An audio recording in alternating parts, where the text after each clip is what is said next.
ರವಾ cake recipe ಮಾಡಿ ನೋಡಿ. ತುಂಬಾ ಸುಲಭವಾಗಿ ಮಾಡುವಂತಹ ರೆಸಿಪಿ. ಇದನ್ನು ಮಾಡೋದಕ್ಕೆ ಮೊದಲಿಗೆ ಇಲ್ಲಿ ನಾನು ಕಡಾಯಿನಲ್ಲಿ 1-2 ಚಮಚ ತುಪ್ಪ ಹಾಕ್ಕೊಂಡಿನಿ. ತುಪ್ಪ ಬಿಸಿ ಆದಮೇಲೆ 1 ಕಪ್ ಆಗುವಷ್ಟು ಬಾಂಬೆ ರವಾನ ಹಾಕ್ಕೊಂಡಿನಿ. ಇವಾಗ ಏನಿಲ್ಲ, ಮೀಡಿಯಮ್ ಗ್ಯಾಸ್ನಲ್ಲಿ ಇದನ್ನು ಸರಿಯಾಗಿ ಅಥವಾ ಗೋಲ್ಡನ್ ಬ್ರೌನ್ ಆಗೋ ತನಕ ಹುರ್ಕೊಂಡು ತಗೋಬೇಕು. ಇದರಲ್ಲಿ ಘಮ್ ಅಂತ ಸ್ಮೆಲ್ ಬರಬೇಕು, ಅಲ್ಲಿ ತನಕ ಇದನ್ನು ಈ ರವಾನ ಹುರ್ಕೊಂಡು ತಗೋಬೇಕಾಗುತ್ತೆ. ನಿಮ್ಮ ಹತ್ರ ಈ ಬಾಂಬೆ ರವೆ ಇಲ್ಲ ಅಂದರೆ ನೀವಿಲ್ಲಿ ಚಿರೋಟಿ ರವೆ ಕೂಡ ಹಾಕೋಬೋದು. ಬಟ್ ಬಾಂಬೆ ರವೆ ಇದ್ದರೆ ಅದನ್ನೇ ಹಾಕ್ಕೊಳ್ಳಿ. ಓಕೆ ನೋಡಿ, ಘಮ್ ಅಂತ ಸ್ಮೆಲ್ ಬರ್ತಿದೆ, ಲೈಟಾಗಿ ಗೋಲ್ಡನ್ ಬ್ರೌನ್ ಆಗಿದೆ. ಇವಾಗ ಇದನ್ನು ಹುರ್ಕೊಂಡು ಈ ಮಿಕ್ಸಿಂಗ್ ಬೌಲ್ನಲ್ಲಿ ಹಾಕಿಡ್ತಿದ್ದೀನಿ. ಇವಾಗ ನಾನು ಯಾವ ಕಪ್ಪಿಲೆ ರವೆ ತೊಗೊಂಡಿನಲ್ವ ಅದೇ ಕಪ್ಪಿಲೆ 1 ಕಪ್ ರವಕ್ಕೆ 1.5 ಕಪ್ ಆಗುವಷ್ಟು ನಾನಿಲ್ಲಿ ಹಾಲು ಹಾಕ್ಕೊತಿದ್ದೀನಿ. ಇಲ್ಲಿ ಹಾಲು ನೀವು ಒಮ್ಮೆನೇ ಹಾಕೋಬಹುದು, ಗಂಟೇನಾಗೋದಿಲ್ಲ. ಈ ರೀತಿ ಹಾಲಿನಲ್ಲಿ ನೀಟಾಗಿ ಮಿಕ್ಸ್ ಮಾಡ್ಕೊಂಡಿದ್ದನ್ನು ಒಂದು 10 ನಿಮಿಷ ನೆನೆಯೋದಕ್ಕೆ ಬಿಡಬೇಕು. ಪೂರ್ತಿಯಾಗಿ ರವೆ ಹಾಲು ಹೀರ್ಕೊಂಡು ಸಾಫ್ಟ್ ಆಗುತ್ತೆ. ಓಕೆ, ಇವಾಗ ಇದಕ್ಕೆ ಒಂದು 10 ನಿಮಿಷ ರೆಸ್ಟ್ ಮಾಡೋಕ್ಕೆ ಬಿಡ್ತಿದ್ದೀನಿ. ಅಲ್ಲಿ ತನಕ ಇಲ್ಲಿ ಕಡಾಯಿ ಇಟ್ಕೊಂಡಿನಿ. ನಾನು ರವೆ ಹುರ್ಕೊಂಡಿನಲ್ವ ಅದೇ ಕಡಾಯಿ ಇಟ್ಕೊಂಡಿನಿ. 1-2 ಚಮಚ ತುಪ್ಪ ಹಾಕ್ಕೊಂಡಿನಿ. ತುಪ್ಪ ಬಿಸಿ ಆದಮೇಲೆ ಕಾಜು ಮತ್ತು ಬಾದಾಮ್ ಹಾಕ್ಕೊಂಡಿನಿ. ಇದ್ದರೆ ಹಾಕ್ಕೊಳ್ಳಿ, ಇಲ್ಲಾಂದರೆ ಸ್ಕಿಪ್ ಕೂಡ ಮಾಡ್ಬೋದು. ಮತ್ತು ನಿಮಗೆ ಕಿಸ್ಮಿಸ್ ಇಷ್ಟ ಇದ್ದರೆ ಅದು ಕೂಡ ಹಾಕೋಬೋದು. ಸ್ವಲ್ಪ ಡ್ರೈ ಫ್ರೂಟ್ಸ್ ಗೋಲ್ಡನ್ ಬ್ರೌನ್ ಆದಮೇಲೆ ಪ್ಲೇಟ್ನಲ್ಲಿ ಹಾಕಿಡ್ತಿದ್ದೀನಿ. ಇವಾಗ ಇದೇ ತುಪ್ಪದಲ್ಲಿ ಒಂದು ಅರ್ಧ ಕಪ್ ಆಗುವಷ್ಟು ಸಕ್ಕರೆ ಹಾಕ್ಕೊಂಡಿನಿ. ಹಾಗೆ 1 ಚಮಚ ತುಪ್ಪ ಹಾಕ್ತಿದ್ದೀನಿ.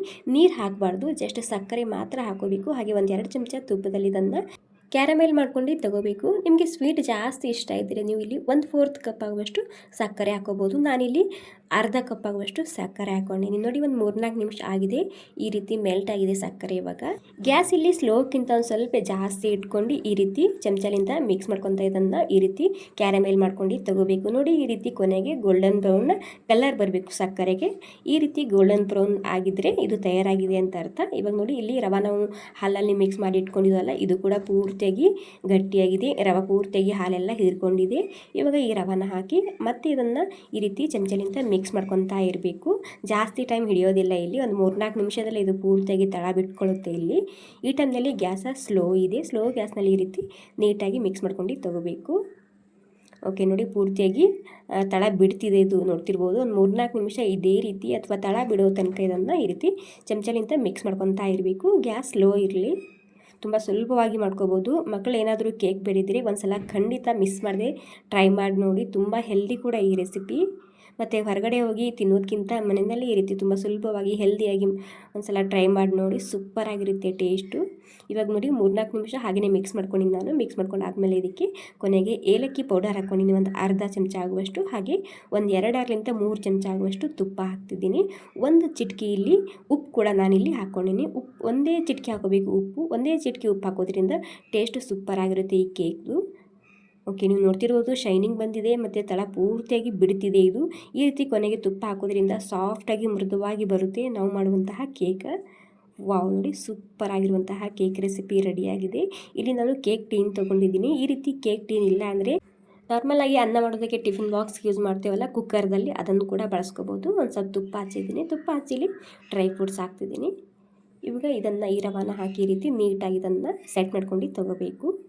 ತುಂಬ ಸುಲಭವಾಗಿ ಮಾಡ್ಕೋಬೋದು, ತುಂಬಾ ರುಚಿಯಾಗಿರುತ್ತೆ. ಸೊ ಮಿಸ್ ಮಾಡಿ ಒಂದ್ಸಲ ಟ್ರೈ ಮಾಡಿ ನೋಡ್ಬೋದು. ಮತ್ತು ಮಕ್ಕಳಿಗೆ ಈ ರೆಸಿಪಿ ತುಂಬಾ ಇಷ್ಟ ಆಗುತ್ತೆ. ಓಕೆ, ನೀಟಾಗಿ ಈ ರೀತಿ ಚಮಚಲಿಂದ ಸ್ಪ್ರೆಡ್ ಮಾಡಬೇಕು. ಓಕೆ ನೋಡಿ, ನೀಟಾಗಿ ಇವಾಗ ನಾನು ಸೆಟ್ ಮಾಡ್ಕೊಂಡಿದ್ದೀನಿ. ಸೆಟ್ ಮಾಡ್ಕೊಂಡು ಆದಮೇಲೆ ಇದಕ್ಕೆ ಮುಚ್ಚಿ ಒಂದು 10-15 ನಿಮಿಷ ಹಾಗೆಯೇ ಬಿಡ್ತಿದ್ದೀನಿ. ಓಕೆ, ಒಂದು 15 ನಿಮಿಷ ಆಗೋ ತನಕ ನಾನು ಹಾಗೆಯೇ ಬಿಟ್ಟಿದ್ದ. ಗಟ್ಟಿಯಾಗುತ್ತೆ. ಈ ರೀತಿ ಆಟೋಮೆಟಿಕ್ಕಾಗಿ ಅದು ಗಟ್ಟಿ ಆದಮೇಲೆ ತಳ ಅಂಟೋದೇ ಇಲ್ಲ. ಸಲೀಸಾಗಿ ಆರಾಮಾಗಿ ನೀವು ತೊಗೋಬೋದು. ಇಲ್ಲಿ ವಾವ್, ನೋಡಿ ಎಷ್ಟು ಸೂಪರಾಗಿ ಬಂದಿದೆ. ನೋಡಿ, ತುಂಬಾ ಹೆಲ್ದಿಯಾಗಿರುವಂತಹ ಆರೋಗ್ಯಕರ ಕೇಕ್ ರೆಸಿಪಿ ರೆಡಿಯಾಗಿದೆ. ಸೊ ಕೇಕ್ ತಿನ್ಬೇಕು ಅನಿಸ್ತಿದ್ರೆ ಒಂದ್ಸಲ ಮಿಸ್ ಮಾಡದೆ ಟ್ರೈ ಮಾಡಿ ನೋಡಿ. ಏನು ಸಖತ್ತಾಗಿದೆ ನೋಡಿ. ಜಸ್ಟ್ 3 ಸಾಮಗ್ರಿ ಬಳಸ್ಕೊಂಡು ಮಾಡಿದಂತಹ ಕೇಕ್ ರೆಸಿಪಿ ರೆಡಿಯಾಗಿದೆ. ತುಂಬ ಸಿಂಪಲ್ಲಾಗಿ ಮಾಡ್ಕೋಬೋದು. ತುಂಬಾ ಹೆಲ್ದಿಯಾಗಿರುತ್ತೆ, ತುಂಬಾ ರುಚಿಯಾಗಿರುತ್ತೆ. ಓಕೆ, ಈ ಸಿಂಪಲ್ ರವೆ ಕೇಕ್ ರೆಸಿಪಿ ನಿಮಗೆ ಇಷ್ಟ ಆಗಿದೆ ಅನ್ಕೋತೀನಿ. ಆಗಿದ್ರೆ ಒಂದು ಲೈಕ್ ಮಾಡಿ. ಥ್ಯಾಂಕ್ ಯು ಸೋ ಮಚ್ ಎಲ್ರಿಗೂ.